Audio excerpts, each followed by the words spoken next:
Today we take it one step further along our journey towards being inspired, as we are eager to introduce to you the trendsetter, Jean-Pierre Murray-Kline. Now, Jean-Pierre is an entrepreneur, specialist, writer, keynote speaker. He also holds an impressive portfolio in scenario planning, including internet marketing, disruptive technology, technology trends, keynote talks, planning and workshops, sustainable green technology, future proofing, cybersecurity, website and app development, customer programming, and virtual and augmented reality. That is a handful. Jean-Pierre started his own company, SA Online, at the age of 16 and made his first million by the age of 19. Since then, he has worked on countless projects covering a wide variety of industries throughout Africa. Jean-Pierre will show how his unique ability to understand African companies as well as the internet and related tech needs will allow him to support a number of fields.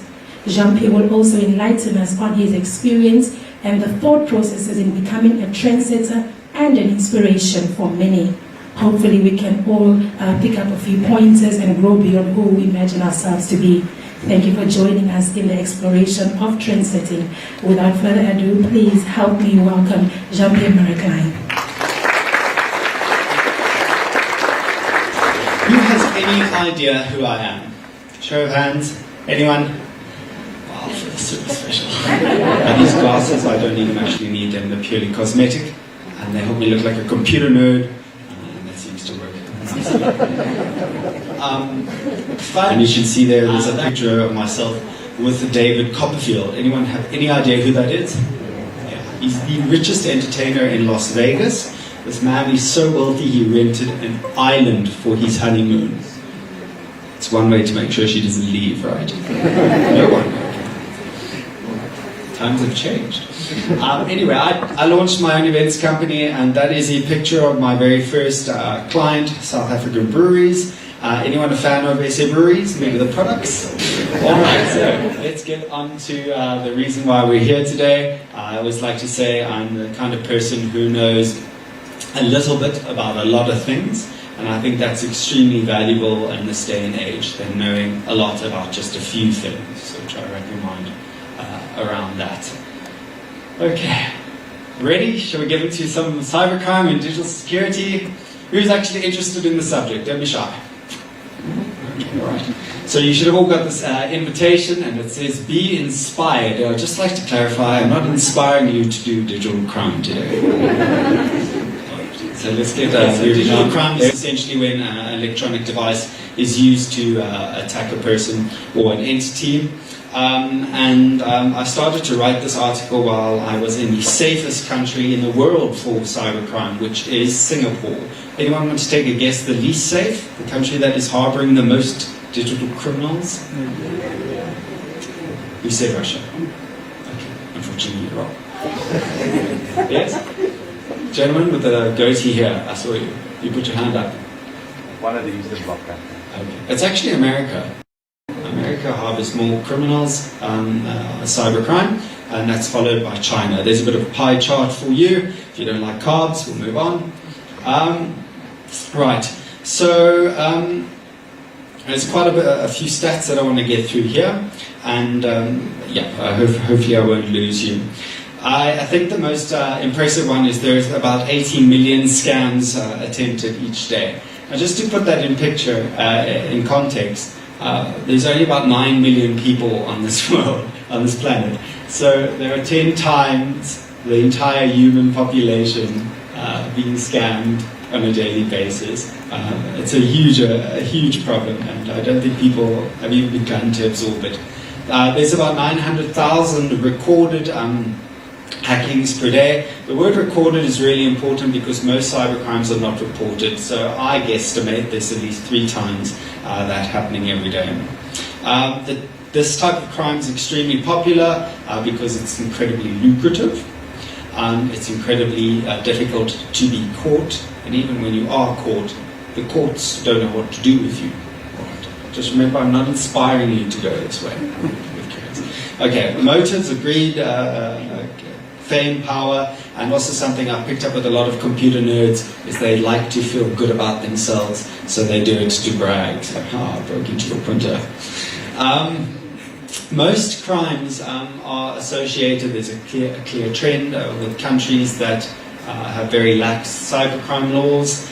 Most perpetrators in the corporate field are the actual staff members.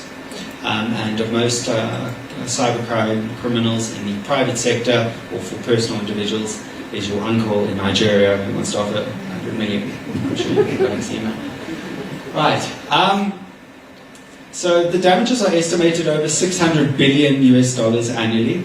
And again, I'd like to paint a picture and give you some context. That is 10% of the entire world's GDP.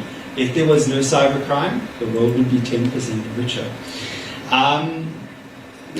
Obviously, there's financial damage, and then there's also reputational damage. There is a picture of myself in a Speedo circulating around the internet, and I cannot get it off.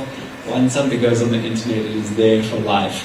And very unfortunate fact is children are the most vulnerable to cybercrime. Who here is a parent? Okay, it's something I'm thinking about. I'm busy going through an adoption process at the moment, so these sort of facts really hit me in the heart. Right, the types of cybercrime. There's a lot of debates depending on which country you're in, because countries all have their own definitions, and also which computer nerd you're talking to. They've all got their opinions. This is my opinion. The first category of cybercrime is harassing and cyberbullying, and this is essentially when you send unsolicited communications to somebody, it's just really not something that they're wanting to see, and it's a type of harassment. And the next item would be identity theft. Does anybody know this gentleman? Anyone? You should. He's on the board of directors. He's also got a degree. What's he got? In advanced banking. Does nobody know Dirk? You know Dirk. Do you know him well? Very, very well. Do you have his telephone number? You do. Do you think you'd be able to reach him right now? Because I'd like to verify some information quickly. Okay. Would you mind coming up to the stage quickly? I'm going to give him a call. Let's give him a round of applause, everyone.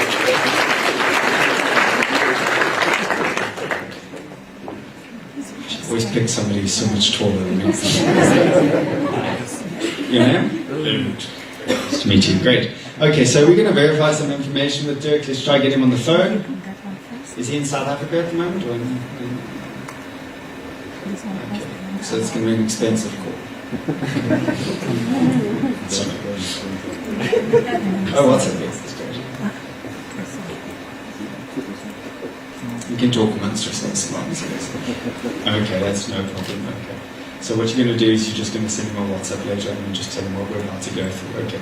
Let's give him a round of applause again. Thank you very much. All right, so here's some information about Dirk. He's 57 to 58 years old. Now that's easy guesswork, yes? You can guess that from his picture. But we can make it a bit more complicated, and we could say that Dirk had a helicopter at his 50th birthday party. He's associated with Christianity. He likes to cycle, not only cycle, but in spandex. Important fact. Facts are important. Dirk can ride a horse, and he's got a skipper's license. Dirk likes to drink Windhoek lager. His choice of professional camera is a Canon. And we can step it up a bit, and I can even tell you what his colours were on his uniform blazer in high school: white, green, and red. I can even tell you that on his passport in March 2011, he had a stamp to Monaco, France. And I can also tell you his son's name is exactly the same as his. If we want to make it really spooky, that's where his daughter's working right now. Right. So all this information I managed to get off the internet. Hopefully you'll be able to verify some of that. It took me 30 minutes to get that, and all I needed was his name and his place of work. So the information out there to be stolen is quite scary. Cybercrime is not really, or what you post on the internet is not the only risk. Where you save the information is also really important. Yahoo, which is obviously an internet giant. They lost 500 million client contact details, and that was information far worse than the information I got about Dirk. This was their IDs, it was their passwords, it was their emails, it was their cell phone numbers, and you can only begin to imagine the damage that could be done with that. It's such a threat that it's in fact become a career. Large institutions now pay huge amounts of money for these experts to try and hack their systems. Google paid over 20 million. There's a 19-year-old in Uruguay who managed to break into Google's cloud system. Hacking, also known as crackers. Alright, so this is when an intruder enters your system without your knowledge and without your permission. And very few people know that Dennis and Ken, who were the creators of the Unix system, were in fact hackers, and so was the starter of Facebook. Digital fraud is another category, and this can be as simple as manipulating an invoice from your company. I had a staff member who twice took my template, put it in Paint, put it in Photoshop, and put his account details on my invoice and sent it off to clients, and started getting my payments into his accounts. It does get a lot more complicated, and that often leads to sales fraud and investment fraud. I mentioned identity theft earlier. You can see I've set up a nice dating profile for Dirk. His wife won't find that out. The interesting thing about data theft is it takes about 2 days to recover, and often your legitimate profiles are shut down, so it causes a lot of trauma in the background. There's a picture of Dirk with the cows in the background, right? Piracy. I know nobody's going to admit to having pirated material, but everyone is involved. It's software, it's music, it's all sorts of media, and we often think that this is a victimless crime, and it's not. It does affect us, and we also sometimes expose ourselves to viruses and Trojans because that kind of data has got that hidden in the background. Maleware, it's clearly about men's fashion. No, it's not. Okay. Phishing, right, so this is when you get, it's a technique gaining confidential information, your credit cards, it's often done in the banking sector. Spam is another one, I'm pretty sure we've all been involved with spam.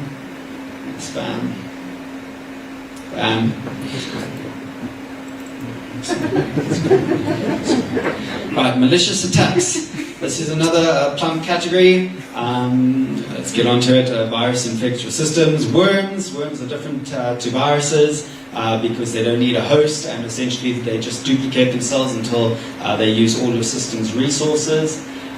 Trojan horses. This is something that looks like a legitimate program file, so we often download it by mistake.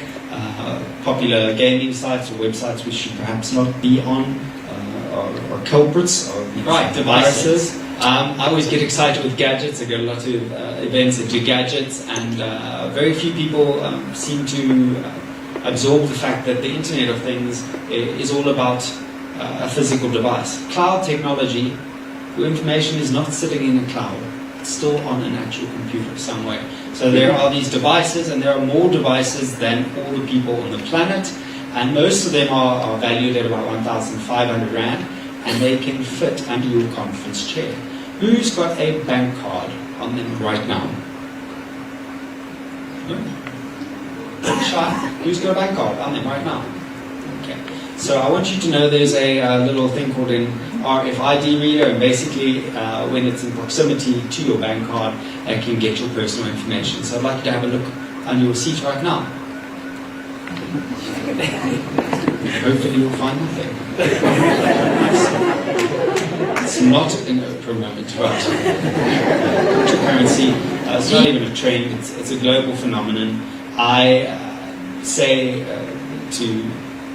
go as far as saying that it's in fact going to break down borders between countries. We're going to have free trade.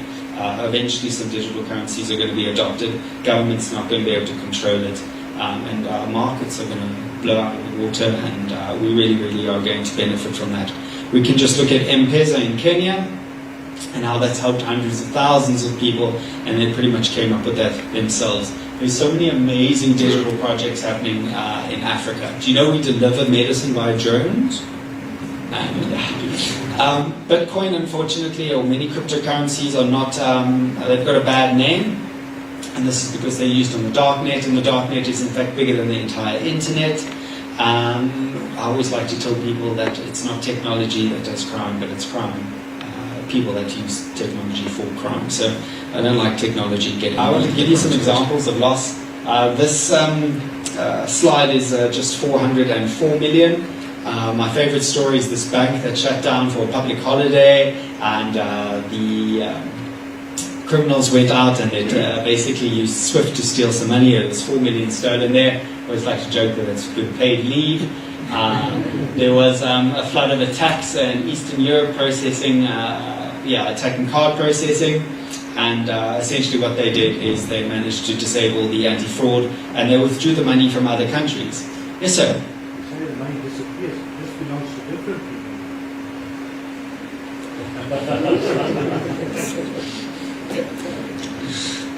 Yes. Where do you work? Okay. Are you in the IT department? Get you now. All right. It's not just about money that leaves, just moves on to another person. It's also about downtime. So there was a LegalNet, a very large legal firm, which was attacked by NotPetya, and essentially they were knocked out for a few days. So you lose a lot of money in downtime as well because of cybercrime. A cyber criminal, and it's really not who the media makes them out to be. They're not somebody sitting in their basement with horrible boxer shorts, getting cookies from their gran. They are incredibly well paid though, and they are aged between 29 and right. Cyber criminals, they focus on the financial industry. Something I've picked up through my research is this type of criminal is an incredibly patient individual that likes to work in groups, often wait months, if not years, before they actually launch their attacks. So they could already be in the systems right now. There are some stereotypes which are correct, and I normally get people to stand up now, but there's so few people working in the banking industry, so I'd rather just target my question directly to this gentleman. So I just want to check, are you between the ages of 30 and 49? Okay. And you're in the IT department? Okay. I'm a suspect. You already know what you're going to do with the money. Just keep an eye on him. Right. An interesting fact I also picked up is that the crimes only happen once they actually leave their job. So once they've retired or been retrenched or volunteer. So are you happy at your job at least? You're not leaving. Okay.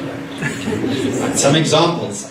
Okay, the lurk, I mentioned earlier that you get social cyber criminals, computer nerds, and these really do operate in the financial industry. So I wanted to give some examples of the groups. The lurk Trojan group, they got away with 52 million. They were unfortunately arrested.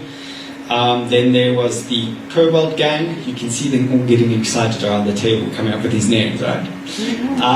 And they basically sent cash dispensing commands to the bank. The Lazarus gang, they tried to steal $1 billion from the Bank of Bangladesh.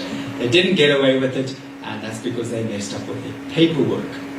They only got away with 81 million. So the next time you complain about paperwork, just remember it can actually save you some money. Quickly, just staying with the banks, they're most vulnerable with their web applications and network security. Most people working in the IT department, which are charged with the protection of the company's cybersecurity, in fact, have done no formal or traditional training. They're self-taught. And while that's fine, it does point out that there are too little institutions actually teaching people how to deal with cyber crimes, and firms have a skill drain. So that's a big problem. It is a wonderful career to get into if you're looking at changing careers. Okay, so here's a technical one about cybersecurity with cloud technology, Microsoft. Who has got any information on cloud systems at the moment? Personal information? You do? Okay. Is it like, don't give me what it is, but is it photos? Is it work related?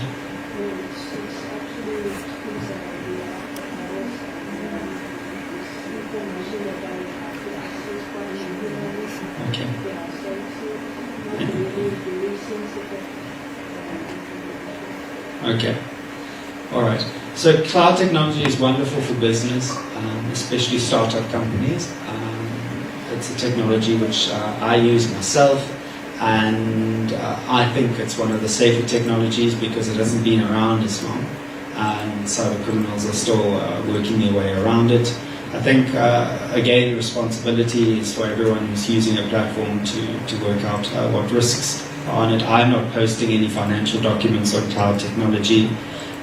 In one of my slides, I did show a picture of a 19-year-old. It wasn't the 19-year-old, but there was a 19-year-old that managed to hack Google's cloud system. So any system can be cracked. And we've just got to be very, very careful about where we store information. But it's no different to the old way. We had PCs and we used to save information on. In those days, the criminals used to come to your front door and take a PC and then go open your hard drive in a garage. And now they can just be lazier and do it from another country. Very much to the Capricorn Group for having me. All right, thank you.